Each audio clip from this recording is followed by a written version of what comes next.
Саламатсыздар ма, қайырлы күн. Бүгін біз сіздермен жазбаша түрдегі қалдықпен бөлуді жалғастырамыз. Видеоның соңына дейін көріп, лайк басып, комментарий жазып кетіңіздер. Мені қолдап қойыңыздар. 467-ні 4-ке бөлу керек. 4-тің ішінде 1 рет бар, 6-ның ішінде 1 рет, 7-ның ішінде 1 рет. 3 таңбалы сан шығу керек. 4 пен 4-тің бөліндісі 1-ге тең. Көбейтсек 4 шығады. 6-ны түсіреміз қасына. 6-ның ішінде 4 1 рет бар. Bir жердегі 4-ім 4, азайтсақ 2 қалады.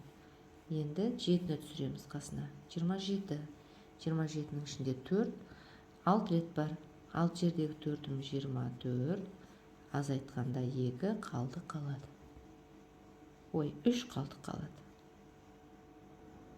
281-ді 2-ке бөлеміз. 2-ның ішінде 1, 8-ден 1-ден 1 таңбалы сан шығады. Демек 3 таңбалы санға тең болу керек.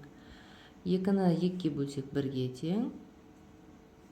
Азайтсақ 0 қалады. 8-ді түсіреміз. 8-дің ішінде 2, 4 рет бар. 4 жердегі 2-ім 8, азайтқанда 0 қалады. 1-ді түсірейік орнына.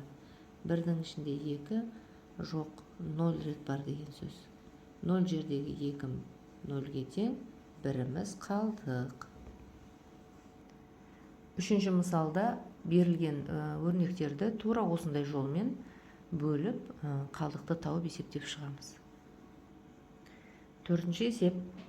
Бір жыл ішінде Растықанаға саяхатқа 369 оқушы келді. Бұл саяхатқа келген үлкендерге қарағанда 3 есе артық. Бір жыл ішінде Растықанаға барлығы қанша саяхатшы болды? Осы жердегі Растықана деген сөз ол обсерватория. Мына суретте көрсетілген обсерватория. Осы есепті шығарайық. Барлығын табу керек. Барлығын табу үшін біз оқушылар мен үлкендерді қосамыз.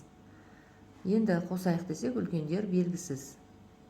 Демек, үлкендердің қанша екенін табуымыз керек. Оны мынаған қарап табамыз. Егер оқушылар белгілі болса, және олар 3 есе артық болса, ал үлкендер оған кері. Демек, 3 есе артық емес, 3 есе кем болып шығады. Ол жағдайда біз бөлу амалын орындаймыз. 369-ға қосамыз. Үлкендерді табу үшін 369-ды 3-ке бөлеміз.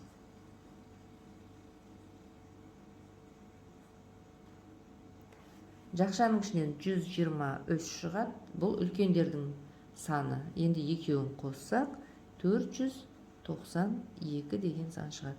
Демек, барлығы Растықанаға 492 адам келген. Бөлігінде мынандай қысқаша есептің шарты берілген, бірақ сұрағы жоқ. Демек, есепті біз сұрағымен толықтырып шығаруымыз керек. Есептің шартына барлығы қанша адам деп сұрақ қоюға болады, немесе қайсысы көп және қаншаға артық деген сұрақ қоюға болады. Біз екінші сұрақты таңдайық. Екеуінің қайсысы көп және нешеге артық? Нешеу артық деген сұраққа жауап беру үшін біз көп саннан аз санды азайтуымыз керек. Енді әуелі балалардың қанша екенін табайық. 14-тен 3 топ болса, 14-ті 3-ке көбейту керек. Мына жерде 12-ні 2-ке көбейту керек. Сонда қайсы көп болып шығады? Әрине 14-ті 3-ке көбейтсек көп сан шығады. Демек, осыдан ересектердің санын алып тастаймыз. 14-ті 3-ке көбейтеміз, 12-ні 2-ке көбейтеміз. Мына жерден 42, мынау балалардың саны, ересектердің саны 24. Екеуін азайтсақ 18 деген сан шығады.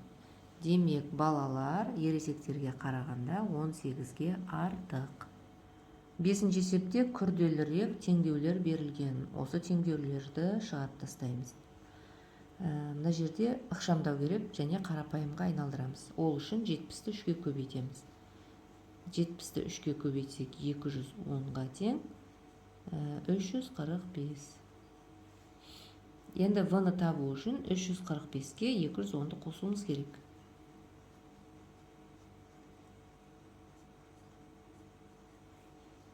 V-ның мәні 555-ке тең болып шығады. Тексерейік. 555, ой.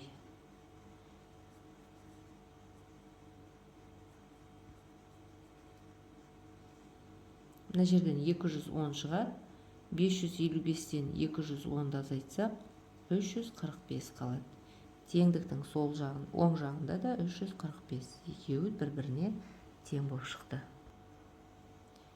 Келесі жақшаның ішін мәнін табу арқылы біз теңдеуімізді қарапайым теңдеуге айналдыра аламыз. Жақшаның ішінен 40 шығады.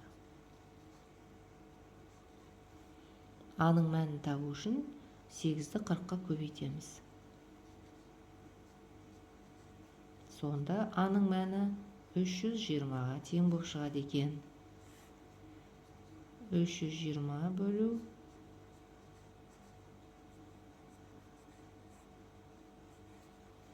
40 шығады. 320-ны 40-қа бөлсек 8-ге тең. Теңдіктің оң жағы да 8-ге тең. Демек, теңдеуіміз шықты. 45-ті 5-ке бөлсек 9-ға тең. Осылай қарапайым теңдеу шығарып аламыз. Енді v-ны табу үшін 900-ді 9-ға бөлеміз. Сонда біздің v-мыздың мәні 100-ге тең болып шығады. Тексерейік.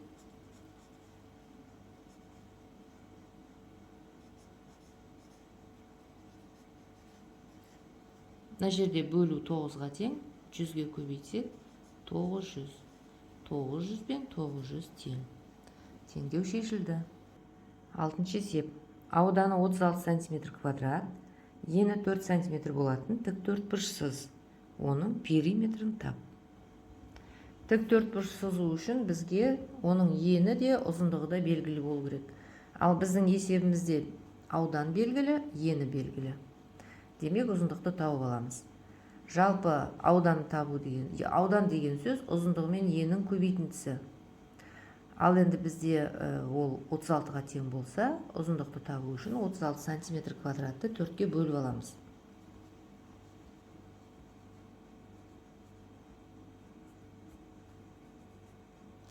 Сонда біздің ұзындығымыз 9 см болып шығады.